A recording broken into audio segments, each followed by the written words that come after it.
তো আমরা নবম শ্রেণীর দ্বিতীয় পর্যায়ক্রমিক মূল্যায়নের জীবন বিজ্ঞানের 3 নম্বর স্কুলের প্রশ্নের উত্তরগুলো আলোচনা করব। প্রথমে আছে বিভাগ ক, একের আই, প্রদত্ত কোনটি উদ্ভিদের নাইট্রোজেন ঘটিত রেচন পদার্থ নয়? ট্যানিন। 2 বলেছে গ্লাইকোলাইসিস প্রক্রিয়ায় অন্তিম উৎপাদিত বস্তুটি হচ্ছে পাইরুভিক অ্যাসিড। 3 উইটসাং নালী দেখা যায় অগ্নাশয়ে। 4 অস্থিসন্ধিকে সচল রাখতে সাহায্য করে সাইনোভিয়াল ফ্লুইড। 5 দিয়েছে P700 ক্লোরোফিল অণুটি প্রদত্ত কোন প্রক্রিয়ার সঙ্গে যুক্ত? চক্রাকার ফসফোরাইলেশন। বিভাগ খতে আসি, 2 এর আই বলেছে একটি সালোক সংশ্লেষকারী ব্যাকটেরিয়ার নাম।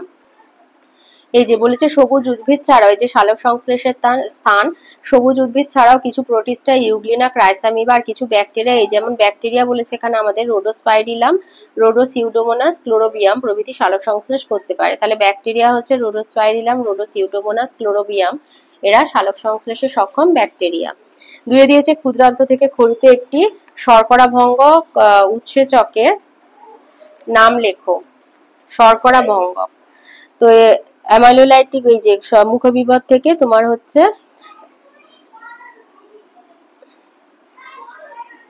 অ্যামাইলোলাইটিক মানে ওই শর্করা ভঙ্গক, যেমন হচ্ছে তোমার এটা বলেছে ক্ষুদ্রান্ত থেকে খরিত।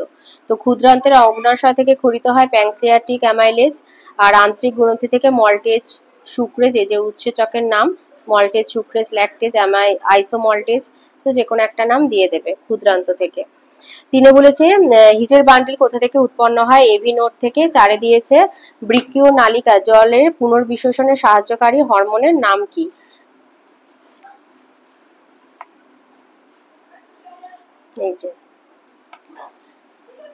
এই যে জলের পুনঃশোষণ 2 উপায়ে ঘটে, সক্রিয় আর নিষ্ক্রিয়। এই যে বৃক্কীয় নালিকার দ্বিতীয় সংবর্ত নালীতে 20% জলের পুনঃশোষণ দেহের প্রয়োজন অনুযায়ী ঘটে এবং এটি অ্যান্টিডাইরিউটিক হরমোন বা এডিএইচ দ্বারা নিয়ন্ত্রিত হয়। তাহলে এখানে দিয়েছে বৃক্কীয় নালিকায় জলের পুনর্বিশোষণে সাহায্যকারী হরমোনটির নাম হচ্ছে অ্যান্টিডাইরিউটিক হরমোন বা এডিএইচ।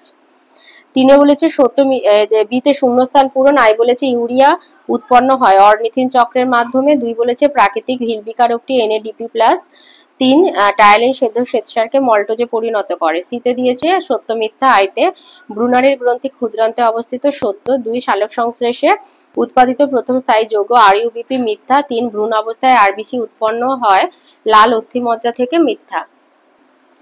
ডিতে আছে স্তম্ভ মেলানো। প্লুরা হচ্ছে ফুসফুসের যে বাইরের আবরণ, তাকে প্লুরা বলে। সিকাম বৃহদন্ত্র আর বেলিলিন নালী হচ্ছে বৃক্ক। বিভাগ গতে আসি, 3 আইতে বলেছে সালোক সংশ্লেষে ক্যারোটিনয়েডস এর ভূমিকা লেখো। এই যে ক্যারোটিনয়েডস এর উৎস আর এখানে দিয়েছে সালোক সংশ্লেষে ভূমিকা। তো আমাদের ভূমিকা জানতে চেয়েছে। 1 নম্বর হচ্ছে তীব্র আলোক আর অক্সিজেনের উপস্থিতিতে ক্লোরোফিলের আলোক জারণ বা ফটো অক্সিডেশন থেকে রক্ষা করে ক্যারোটিনয়েডস। আর 2 হচ্ছে ক্যারোটিনয়েডস সাহায্যকারী রঞ্জক হিসাবে সৌরশক্তিকে শোষণ করে আর তাদের উত্তেজিত শক্তি ক্লোরোফিল এতে স্থানান্তরিত করে। 2 দিয়েছে কোনো ব্যক্তি যদি অতিরিক্ত ধূমপান করে তাহলে তার দেহে কিরূপ প্রভাব পড়তে পারে। এখানে বলেছে দেখো তামাকের ধোঁয়ায় প্রায় 70টি কার্সিনোজেন থাকে। ধূমপান ত্যাগ করলে যে ক্ষতিকর রোগগুলি থেকে রক্ষা পাওয়া যায় বলেছে। তাহলে এখানে আমাদের বলেছে যে কোনো ব্যক্তি যদি অতিরিক্ত ধূমপান করে তার দেহে এমফাইসেমা অর্থাৎ দীর্ঘস্থায়ী ধূমপানের ফলে ফুসফুসের অ্যালভেওলাইগুলি বিনষ্ট হয়ে এমফাইসেমা রোগ হয়। 2 হচ্ছে ক্যান্সার। বিড়ি সিগারেটের ধোঁয়ায় উপস্থিত ক্যান্সার সৃষ্টিকারী পদার্থ বা কার্সিনোজেন যেমন বেনজোপাইরিন, নিকোটিন, নাইট্রাস অ্যামিনটার ইত্যাদি ফুসফুসের ক্যান্সার সৃষ্টি করে। প্রায় 85% ক্ষেত্রে ফুসফুসের ক্যান্সারের মূল কারণ ধূমপান। ব্রঙ্কাইটিস, ধূমপান ব্রঙ্কাস ও ক্লোম শাখার কলাগুলিতে প্রদাহ সৃষ্টি করে আর তাদের উত্তেজিত করে মিউকাস ক্ষরণ বাড়িয়ে দেয়, ফলে ক্রনিক ব্রঙ্কাইটিস হয়। উপসর্গ হিসেবে কফ ও কাশির সৃষ্টি হয়। 4 ধূমপায়ীদের মধ্যে COPD দেখা যায়। এই রোগে প্রবল শ্বাসকষ্ট আর কাশি হয়। 3 বলেছে ত্রুটিপূর্ণ রক্ত সঞ্চারণের ফলাফল আলোচনা করো। ত্রুটিপূর্ণ রক্ত সঞ্চারণের ফলাফল হচ্ছে হিমোলাইসিস। এই যে ক্রস ম্যাচিং না করে অর্থাৎ ত্রুটিপূর্ণ রক্ত সঞ্চারণ করলে আরবিসি গুলি দলা পাকিয়ে যায় এবং পরে আরবিসি গুলি ভেঙে যায়। এই ঘটনাকে হিমোলাইসিস বলা হয়ে থাকে এবং এটি হচ্ছে ত্রুটিপূর্ণ রক্ত সঞ্চারণের ফল আর কি। 4 বলেছে মানব হৃৎপিণ্ডের সংযোজী কলাগুলির নাম লেখো। হৃৎপিণ্ডের বিভিন্ন প্রকোষ্ঠের গাত্রে যে সকল রূপান্তরিত হৃৎপেশী হৃৎপিণ্ডের স্পন্দন প্রবাহের উৎপত্তি ও বিস্তারের জন্য দায়ী তাদের বিশেষ সংযোগী কলা বলে। এগুলো হচ্ছে SA নোড, তোমার হচ্ছে ঊর্ধ্ব মহাশিরার ডানালিদের সংযোগস্থলে এসএ নোড বা সাইনো অ্যাট্রোভিয়াল নোড। 2 হচ্ছে এভি নোড, করোনারি সাইনাসের কাছে ডান অলিন্দ প্রাচীরের দেয়ালে ত্রিপত্র কপাটিকার পিছনে অবস্থিত এভি নোড বা এন্ট্রি ভেন্ট্রিকুলার নোড। আর আন্তর নোডীয় তন্তু এসএ নোড আর এভি নোডের মধ্যে সংযোগ স্থাপন করে হিজের বান্ডিল, আন্তঃনিলয় প্রাচীরে অবস্থিত বান্ডিল অফ হিজ এবং পার্কিনজি তন্তু, নিলয় প্রাচীরে অবস্থিত পার্কিনজি তন্তু। 5 দিয়েছে সালোক সংশ্লেষের আলোক দশায় ব্যবহৃত এবং উৎপাদিত বস্তুগুলি কি কি।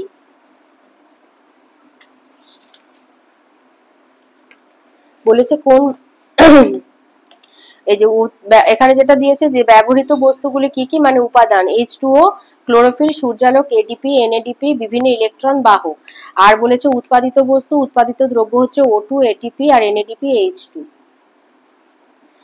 6 দিয়েছে মূত্র উৎপাদনের সময় বৃক্কীয় নালিকার গাত্র থেকে সংশ্লেষিত আর পুনঃশোষিত পদার্থগুলির নাম লেখো।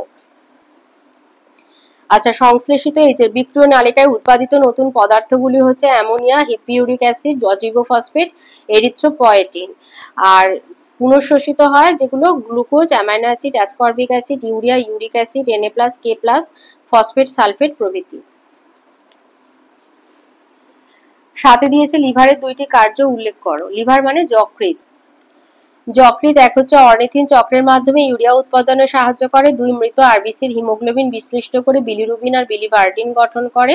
2 দিয়েছে, এখানে 3টে দেওয়া আছে। আর 3 নম্বর হচ্ছে বিভিন্ন ওষুধের বিষক্রিয়া থেকে রক্ষা করে ও সামান্য কোলেস্টেরল লেসিথিন ত্যাগ করে যকৃৎ রেচনে সাহায্য করে। এবার আসি বিভাগ ঘতে। আইতে বলেছে প্রোটোফসফোরাইলেশন কাকে বলে, আর বলেছে সালোক সংশ্লেষে ব্যবহৃত CO2 উৎস এবং 2টি কার্য লেখো। প্রোটোফসফোরাইলেশন কাকে বলে।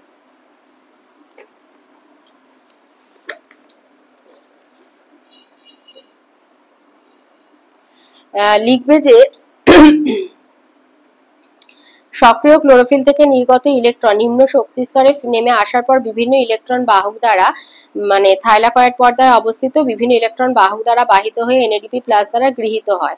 ক্লোরোফিল থেকে নির্গত ইলেকট্রনের এইরূপ পরিবহনের সময় যে শক্তি নির্গত হয় ইলেকট্রন বাহকগুলি জারণ বিজারণের ফলে তা এটিপি এজ নামক উৎসেচক দ্বারা ব্যবহৃত হয়। এর ফলে এডিপি আর অজৈব ফসফেট যুক্ত হয়ে উচ্চ শক্তি সম্পন্ন এটিপি সংশ্লেষিত হয়। এটিপির মধ্যে সৌরশক্তি রাসায়নিক শক্তি রূপে আবদ্ধ হয়। এই ঘটনাকে ফসফোরাইলেশন বলে। ওর সাথে রয়েছে সালোক সংশ্লেষে ব্যবহৃত CO2 উৎস আর 2টি কার্য লেখো। CO2 মানে কার্বন ডাই অক্সাইডের উৎস হচ্ছে, 2টো উৎস বলেছে, উৎস এবং 2টি কার্য। উৎস সবকটাই দেবে। স্থলজ উদ্ভিদের CO2 উৎস হচ্ছে বায়ুর গ্যাসীয় CO2 আর জলজ উদ্ভিদের CO2 উৎস হচ্ছে জলে দ্রবীভূত কার্বনেট ও বাইকার্বনেট যৌগ। আর কার্য হচ্ছে 1 হলো সালোক সংশ্লেষে একটি কাঁচা মাল হলো CO2 আর H2 এর বিক্রিয়া গ্লুকোজ উৎপন্ন হয়। আর 2 হচ্ছে CO2 এর কার্বন কোষস্থ যৌগে অঙ্গীভূত হয় ও অঙ্গার আত্তীকরণ ঘটে। সুতরাং CO2 ছাড়া সালোক সংশ্লেষ সম্ভব না। অথবাতে বলেছে বাষ্পমোচনকে একটি ক্ষতিকারক প্রক্রিয়া বলা হয় কেন, আর বাষ্পমোচনে নিয়ন্ত্রণকারী 2টি প্রভাবের ভূমিকা উল্লেখ করো। উইল্টিং মানে অবনমন, মানে জল না পেলে ওই যে গাছগুলো নেতিয়ে পড়ে, উইল্টিং হচ্ছে অবনমন। তাহলে তোমাদের প্রথম যেটা প্রশ্ন যে প্রয়োজনীয় ক্ষতিকারক পদ্ধতি বলা হয় কেন বাষ্পমোচনকে। বাষ্পমোচনের উপকারী আর অপকারী উভয় ভূমিকা থাকার জন্য বিজ্ঞানী কার্টিস বাষ্পমোচনকে একটি প্রয়োজনীয় ক্ষতিকারক পদ্ধতি বলে অভিহিত করেন। ওর সাথে যেটা আছে বাষ্পমোচনের নিয়ন্ত্রণকারী 2টি শর্ত, 2টি প্রভাবকের ভূমিকা। আচ্ছা, একটা হচ্ছে আমাদের বাষ্পমোচনের প্রভাবকগুলি নিয়ন্ত্রণকারী শর্ত হচ্ছে স্থান আছে ব্যাখ্যা। বাষ্পমোচনের নিয়ন্ত্রণকারী শর্ত 2টো, একটা বহিঃপ্রভাবক একটা অন্তঃপ্রভাবক। একটা বহিঃপ্রভাবক হচ্ছে তাপমাত্রা। তাপমাত্রা বৃদ্ধিতে বাষ্পমোচন হার বৃদ্ধি পায় ও তাপমাত্রা হ্রাসে বাষ্পমোচন হার হ্রাস পায়। তবে 30 থেকে 35 ডিগ্রি সেলসিয়াস তাপমাত্রার উপরে যেমন দুপুর বেলায় অনেক উদ্ভিদেই পত্ররন্ধ্র বন্ধ হয়ে গিয়ে বাষ্পমোচনের মাত্রা কমে যায়। আর অন্তঃপ্রভাবক হচ্ছে পাতার গঠন। পত্রফলকের আকার বড় হলে তার সামগ্রিক তলের ক্ষেত্রফল বেশি হয়, ফলে বাষ্পমোচন হার বেশি হয়। পাইনে ছুঁচের আকারের পাতা, ক্যাকটাসের কাঁটা প্রভৃতি ক্ষেত্রে পাতার আকার ও তলের ক্ষেত্রফল কম হয় বলে এদের বাষ্পমোচন হারও কম হয়। উদ্ভিদের সামগ্রিক আয়তনের তুলনায় পাতার তলের ক্ষেত্রফল হ্রাস পেলে বাষ্পমোচনের হার হ্রাস পায়, যেমন ফণিমনসা। দুটো প্রভাবকের ভূমিকা, আর বলেছে উইল্টিং এর একটি কারণ লেখো। লিখবে যে অতিরিক্ত বাষ্পমোচনে অবনবন বা উইল্টিং সমস্যা বৃদ্ধি পায় এবং অনেক ক্ষেত্রে চারা উদ্ভিদ নেতিয়ে পড়ে মারাও যায়। অতিরিক্ত, তাহলে উইল্টিং এর একটি কারণ হচ্ছে অতিরিক্ত বাষ্পমোচন। দুয়ে দিয়েছে তুমি মাংসকে খাদ্য হিসাবে গ্রহণ করলে তোমার পরিপাক নালীর বিভিন্ন অংশে কিভাবে পাচিত হবে।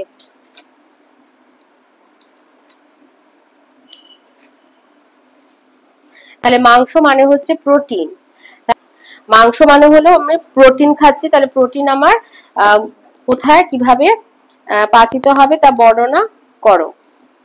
তাহলে হচ্ছে প্রোটিন জাতীয় খাদ্যবস্তু পাকস্থলী ও ক্ষুদ্রান্তে পরিপাক ঘটে আর সরল উপাদান অ্যামাইনো অ্যাসিডে পরিণত হয়। মুখবিবরে পরিপাক, মুখবিবরে প্রোটিন জাতীয় খাদ্যের কোনো উৎসেচক না থাকায় খাদ্য গ্রহণের ফলে প্রোটিন জাতীয় খাদ্যের কোনো পরিপাক হয় না, তাই মুখবিবরে প্রোটিন জাতীয় খাদ্য চর্বিত হয়ে পাকস্থলীতে আসে। পাকস্থলীতে পরিপাক, প্রোটিন জাতীয় খাদ্যবস্তু পাকস্থলীতে পৌঁছানোর পর 4 থেকে 5 ঘন্টা স্থায়ী হয়। পাকস্থলীর জারক রসে উপস্থিত প্রধান প্রোটিন পরিপাককারী উৎসেচকটি হচ্ছে পেপসিন। পাকস্থলীর প্রাচীরে অবস্থিত প্যারাইটাল কোষ থেকে নিঃসৃত HCl এর সংস্পর্শে এসে নিষ্ক্রিয় পেপসিনোজেন সক্রিয় পেপসিন গঠন করে খাদ্যস্থ প্রোটিনকে পেপসিন পেপটোনে রূপান্তরিত করে। শিশুদের ক্ষেত্রে পাকস্থলীর জারক রসে অবস্থিত রেনিন উৎসেচক দুধের কেসিনোজেন প্রোটিনকে ছানায় পরিণত করে। দুগ্ধ প্রোটিন থেকে এগুলো দিয়ে দেবে। ক্ষুদ্রান্তে পরিপাক হচ্ছে ক্ষুদ্রান্তের গ্রহণীয় অংশে পাকস্থলী থেকে আসা আংশিক পাচিত খাদ্যবস্তু বা কাইম, যকৃৎ থেকে আসা পিত্ত, অগ্নাশয় থেকে আসা অগ্নাশয় রস আর ক্ষুদ্রান্তের অন্তঃপ্রাচীর থেকে নির্গত আন্তরিক রসের সঙ্গে মিশ্রিত হয়। ক্ষুদ্রান্তে আবার দু রকমের হয়, একটা হচ্ছে অগ্নাশয় রস দ্বারা পরিপাক, অগ্নাশয় রসে ট্রিপসিন আর কাইমোট্রিপসিন থাকে যা পেপটোন আর অপাচিত প্রোটিনকে নিম্ন পেপটাইডে পরিণত করে। আর হচ্ছে আন্তরিক রস দ্বারা পরিপাক, আন্তরিক রসের ইরেপসিন নিম্ন পেপটাইডকে শোষণ উপযোগী অ্যামাইনো অ্যাসিডে পরিণত করে। ওর সাথে আছে মৃতজীবী এবং মিথজীবী পুষ্টির মধ্যে দুইটি পার্থক্য লেখো।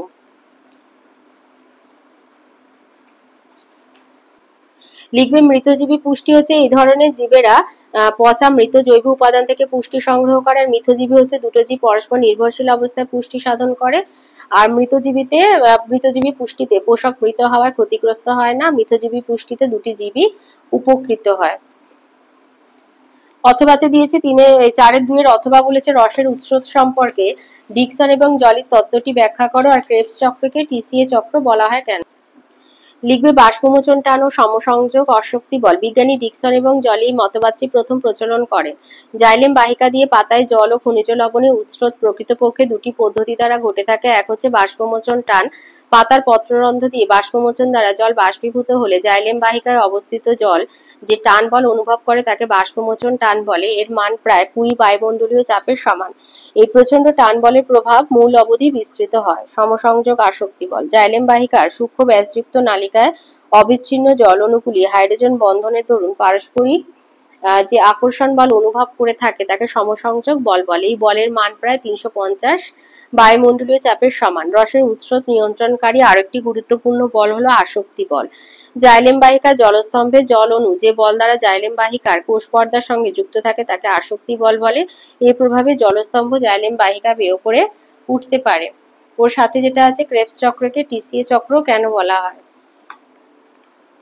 লিখবে সবাত শ্বসনের যে পর্যায়ে মাইটোকন্ড্রিয়া চক্রাকার বিক্রিয়া গ্লাইকোলাইসিসে উৎপন্ন পাইরুভিক অ্যাসিড থেকে তৈরি অ্যাসিটাইল কোয়ে সম্পূর্ণরূপে জারিত হয়ে 6C 5C 4C যুক্ত বিভিন্ন প্রকার জৈব অ্যাসিড NAD+H+, FADH2 CO2 জল ও শক্তি উৎপন্ন করে তাকে ক্রেবস চক্র বলে।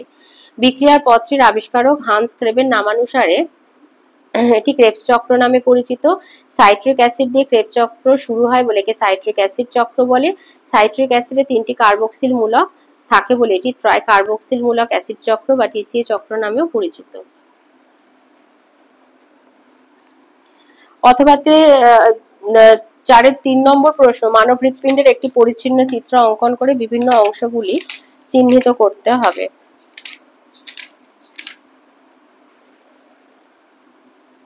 তো এই ছবিটা এঁকে এই যে বিভিন্ন অংশগুলো আছে দেখিয়ে দেবে, আর এই লেবেলিং গুলো সবই এই দিকে করার চেষ্টা করবে, মানে ডান দিকে।